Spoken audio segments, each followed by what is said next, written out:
Janji ketaatan itu juga melingkupi janji tentang kemurnian hidup yang selalu selaras dengan kehendak Allah, sekuat tenaga, sak kuat-kuate, sak total-totalnya, dan juga sepenuh-penuhnya mencoba untuk mengatakan cukup pada apa yang memang diperlukan dalam hidup pelayanan kita masing-masing. Sing dadi Romo ya cukup, dadi Romo dengan segala sesuatu yang bisa dikerjakan dan juga bisa digunakan untuk pelayanan. Sebagai umat juga cukup dengan hidup sebagai umat. Bagaimana berperan serta sebagai umat di tengah gereja dan juga masyarakat. Ini pemaknaan akan kemurnian yang dikehendaki oleh Yesus. Maka mari kita mencoba untuk mengusahakan hal itu sekuat tenaga, dengan setotal-totalnya. Seperti halnya ketika Yesus mengatakan, jika matamu yang kanan menyesatkan engkau, cungkilah dan buanglah. Yesus pengen mengatakan, nek wis melu aku sing total. Mengusahakan kemurnian sing total. Hidup dalam segala kecukupan sing total.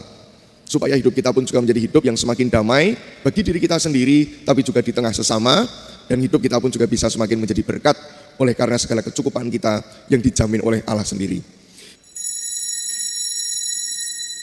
Satukan kami umat-Mu ya Tuhan, dalam Kristus jadi satu warga, hingga kami sehati dan sejiwa memuliakan nama-Mu Tuhan. Dalam nama Bapa dan Putra dan Roh Kudus, amin. Rahmat dan damai sejahtera dari Allah Bapa dan dari Tuhan kita Yesus Kristus bersamamu. Dan bersama Romo. Selamat pagi berkah dalam. Selamat pagi berkah dalam. Kita persiapkan hati dan budi kita untuk merayakan perayaan Ekaristi pada pagi hari ini. Secara khusus kita mohon rahmat agar kita selalu bisa mengatakan cukup dalam hidup kita, tidak menjadi serakah, agar kita sungguh-sungguh semakin murni menjadi pengikut-pengikut Kristus yang sejati dalam hidup kita. Kita hening sejenak, kita siapkan hati dan budi kita dengan terlebih dahulu menyesali segala dosa dan kelemahan diri kita di hadapan Tuhan. Tuhan Yesus Kristus, Engkau diutus untuk menyembuhkan orang yang remuk redam hatinya. Tuhan, kasihanilah kami.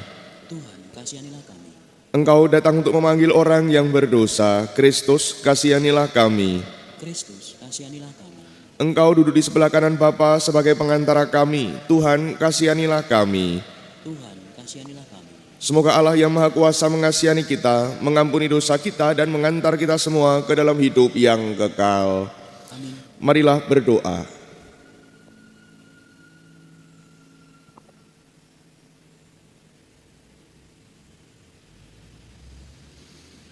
Allah Bapa Maha Kasih, Engkau telah mempercayakan panggilan hidup surgawi dalam bencana hidup kami yang rapuh. Mampukanlah kami berjalan dalam kesucian dan kesetiaan, seperti yang telah ditunjukkan oleh Putramu. Sebab Dialah Tuhan dan mengantara kami yang bersama dengan Dikau dalam persatuan Roh Kudus, hidup dan berkuasa, Allah sepanjang segala masa. Amin. Pembacaan dari kitab pertama Raja-Raja.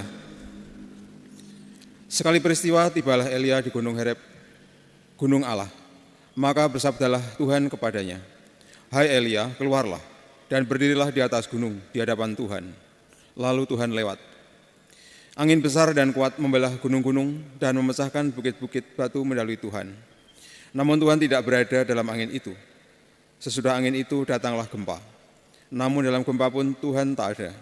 Sesudah gempa menyusullah api. Namun Tuhan juga tidak berada dalam api itu. Api didusul bunyi angin sepoi-sepoi basah. Mendengar itu segeralah Elia menyelubungi wajahnya dengan jubah, lalu keluar dan berdiri di depan pintu gua. Maka terdengarlah suara yang berbunyi, "Apakah kerjamu di sini, Elia?" Jawabnya, "Aku bekerja segiat-giatnya bagi Tuhan Allah semesta alam, karena orang Israel telah meninggalkan perjanjianmu. Mereka telah meruntuhkan misbah-misbahmu dan membunuh nabi-nabimu dengan pedang. Hanya aku seorang dirilah yang masih hidup, dan mereka ingin mencabut nyawaku." Maka bersabdalah Tuhan kepadanya, "Pergilah, kembalilah ke jalan yang sama melalui padang gurun ke Damsyik. Sampai di sana engkau harus mengurapi Hazael menjadi raja atas Aram. Juga Yehu cucu Nimsi haruslah kau urapi menjadi raja atas Israel, dan Elisa bin Safat dari Abel Mehola harus kau urapi menjadi nabi menggantikan engkau." Demikianlah sabda Tuhan. Syukur kepada Allah. Mazmur tanggapan referen, "Wajahmu kucari ya Tuhan." Wajahmu kucari ya Tuhan. Dengarlah ya Tuhan seruan yang kusampaikan. Kasihanilah aku dan jawablah aku. Wajahmu ku cari seturut firman-Mu, carilah wajahku. Wajahmu Ku cari ya Tuhan. Wajahmu ku cari ya Tuhan, maka janganlah menyembunyikan wajahmu daripadaku. Janganlah menolak hamba-Mu ini dengan murka. Engkau pertolonganku, ya Allah penyelamatku. Wajahmu ku cari ya Tuhan. Haleluya, haleluya. Haleluya, haleluya. Hendaknya kalian bersinar di dunia seperti bintang-bintang, sambil berpegang pada sabda kehidupan. Haleluya, haleluya. Tuhan bersamamu. Dan bersama roh, Inilah Injil suci menurut Matius. dimuliakanlah Tuhan. Dalam khotbah di bukit Yesus berkata, kalian telah mendengar sabda jangan berzina. Tetapi aku berkata kepadamu, barang siapa memandang seorang wanita dengan menginginkannya, dia sudah berbuat zina dalam hatinya. Maka jika matamu yang kanan menyesatkan dikau, cungkilah dan buanglah, karena lebih baik bagimu satu anggota badanmu binasa daripada badanmu seutuhnya dicampakkan ke dalam neraka. Dan jika tangan kananmu menyesatkan dikau, penggalah dan buanglah, karena lebih baik bagimu satu anggota badanmu binasa daripada dengan badanmu seutuhnya masuk neraka. Telah disabdakan juga, barang siapa menceraikan istrinya harus memberi surat cerai kepadanya. Tetapi aku berkata kepadamu, barang siapa menceraikan istrinya kecuali karena zina, dia membuat istrinya berzina. Dan barang siapa kawin dengan wanita yang diceraikan, dia pun berbuat zina. Demikianlah sabda Tuhan. Terpujilah Kristus. Ibu bapak dan saudari-saudara yang terkasih, selamat pagi berkah dalam. Selamat pagi, berkah dalam. Dengan perumpamaan ataupun juga dengan kisah larangan Yesus bagi orang-orang yang pada waktu itu bersama dengan Yesus ketika Yesus khotbah di bukit, yakni tentang perzinahan. Sebenarnya apa yang pengen dikejar oleh Yesus, yakni bahwa setiap orang harus menjaga dirinya sebagai orang-orang ataupun juga makhluk yang murni. Murni itu bagaimana? Murni itu bisa dimaknai seperti ini. Murni dalam arti hidup yang sesuai dengan kehendak Allah. Itu bisa menjadi hidup yang murni. Bisa juga dimaknai sebagai hidup yang sesuai dengan kodrat asalinya. Itu juga bisa dimaknai sebagai hidup yang murni. Tetapi lebih dalam dari sekedar itu semua, hidup yang murni bisa dimaknai ketika seseorang bisa mengatakan cukup untuk dirinya sendiri. Hidup yang tidak serakah, hidup yang sesuai dengan apa yang sebenarnya memang dia perlukan atau dia butuhkan. Tidak menuntut lebih daripada apa yang memang sebenarnya dia perlukan agar dia bisa bertahan dalam hidupnya. Ini hidup yang murni. Apa akibatnya ketika seseorang sudah lagi tidak menjadi murni ataupun juga sudah menuntut lebih daripada sekedar yang dia perlukan? Orang lalu kemudian akan menjadi orang yang begitu serakah. Dan dengan keserakahannya itu pasti juga akan berakibat pada dirinya sendiri. Misalnya saja orang kemaruk pada makanan. Makan terus, makan terus, makan terus. Lama-lama orang menjadi gendut. Tapi selain gendut juga dia menyimpan penyakit, diabetes lah, kolesterol lah, macam-macam di dalam dirinya. Belum lagi nanti kalau kena obesitas. Mau misalnya dia sakit, semaput ning jero kamar. Lek arep ngotong-ngotong saka kamar wis wah ngene ra ngedubila. Sudah menyusahkan dirinya sendiri, masih menyusahkan yang lain. Dalam konteks bacaan Injil yang tadi diketengahkan oleh Yesus tentang perzinahan, orang juga sudah akan membawa celaka, menyusahkan dirinya sendiri dan juga tentunya menyusahkan orang lain. Maka hidup yang murni itu sangat diperlukan. Mengusahakan hidup yang sesuai dengan apa yang kita perlukan. Maka kita beruntung di dalam hidup sebagai orang-orang para pengikut Kristus.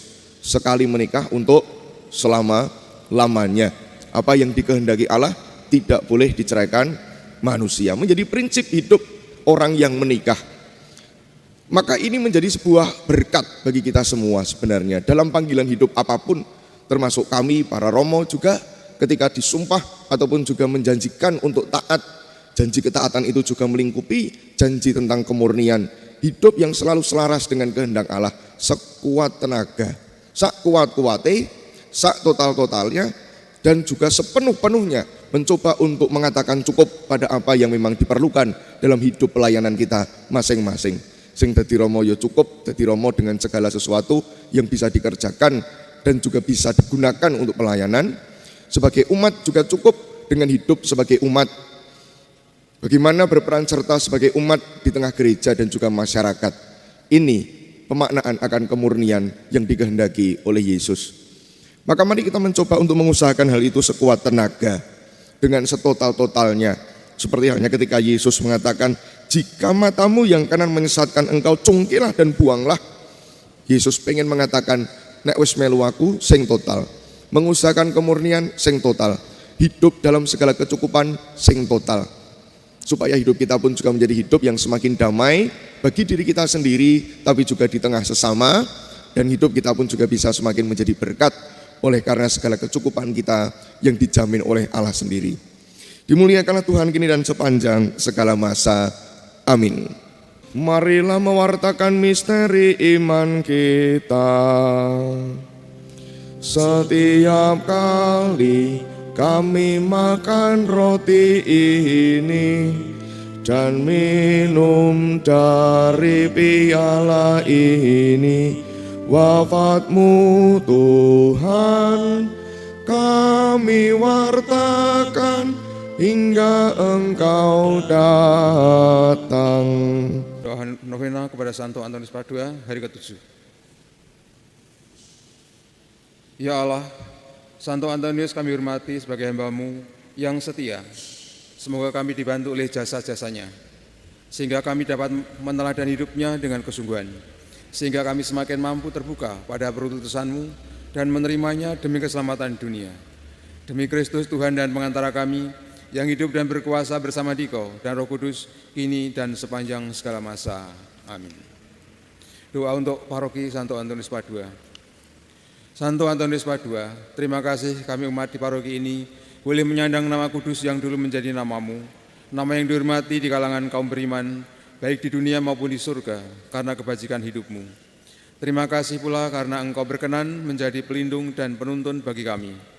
Maka doakanlah kami umat paroki ini, agar hidup kami selalu pantas dihias nama kudus-Mu, khususnya dengan hidup selaras dengan teladan-Mu, yakni hidup suci, penuh kasih kepada Allah dan kepada sesama, serta giat terlibat dalam mengembangkan paroki kami. Terlebih doakanlah kami agar tetap setia menjadi anak Allah, dan supaya terang rahmat yang ada di dalam hati kami tetap bernyala. Doakanlah pula anak-anak remaja dan orang muda paroki kami, agar tersentuh oleh kasih Tuhan Yesus yang begitu besar, sehingga memiliki iman yang semakin teguh, dan ada di antara mereka berani menjadi imam maupun biarawan-biarawati, seperti yang juga telah Kau jalani, dan menjadi teladan bagi kami. Semoga kami dapat mengikuti teladan-Mu dalam melaksanakan kehendak Allah, setia selalu kepada Kristus Tuhan kita, dan menjadi hidup kami selaku orang Kristiani sejati dalam pikiran, perkataan, dan perbuatan, sehingga kelak kami boleh bersama Engkau menikmati kemuliaan yang kekal dalam Kristus Yesus Tuhan kita. Bapa kami yang ada di surga, dimuliakanlah nama-Mu, datanglah kerajaan-Mu, jadilah kehendak-Mu di atas bumi seperti di dalam surga. Berilah kami rezeki pada hari ini, dan ampunilah kesalahan kami, seperti kami pun mengampuni yang bersalah kepada kami. Dan janganlah masukkan kami ke dalam pencobaan, tetapi bebaskanlah kami dari yang jahat. Salam Maria, penuh rahmat, Tuhan sertamu. Terpujilah engkau di antara wanita, dan terpujilah buah tubuhmu Yesus. Santa Maria Bunda Allah, doakanlah kami yang berdosa ini, sekarang dan waktu kami mati. Amin. Kemuliaan kepada Bapa dan Putra dan Roh Kudus, seperti pada permulaan, sekarang, selalu, dan sepanjang segala abad. Terpujilah nama Yesus, Maria, dan Santo Yosef, sekarang dan selama-lamanya. Santo Antonius Padua, doakanlah kami. Amin. Marilah berdoa.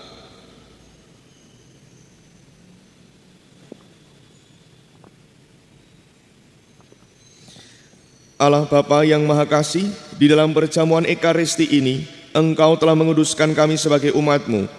Mampukanlah kami untuk mewujudkan rahmat pengudusan dalam langkah laku kami setiap hari, hingga dengan hidup yang suci murni, kami memasuki kerajaan-Mu yang abadi dengan pengantaraan Kristus, Tuhan kami. Amin.